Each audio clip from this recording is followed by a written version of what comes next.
নমস্কার, আপনারা দেখছেন খবর বাংলা। সঙ্গে রয়েছে আমি স্মৃতি। আবারও এক ভাইরাল ভিডিও নিয়ে।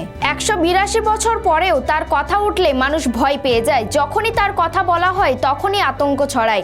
টাকা রোজগারের লোভে সে নিষ্ঠুরতার সব সীমা অতিক্রম করেছিল। পর্তুগালের সিরিয়াল কিলার ডিয়াগো আলভাসকে ফাঁসি দেওয়া হয়েছিল, কিন্তু তার মাথা এখনো সংরক্ষিত করা রয়েছে। 1819 সালে স্পেনের গ্যালিসিয়া শহরে একটি দরিদ্র পরিবারে জন্মগ্রহণ করেছিলেন ডিয়াগো আলভাস। ডিয়াগোর জীবনে কাজ না জোটায় সে মানুষকে লুটপাট করতে শুরু করে, আর তারপরে সে এতটাই হিংস্র হয়ে ওঠে যে মানুষকে নৃশংসভাবে হত্যা করতে থাকে।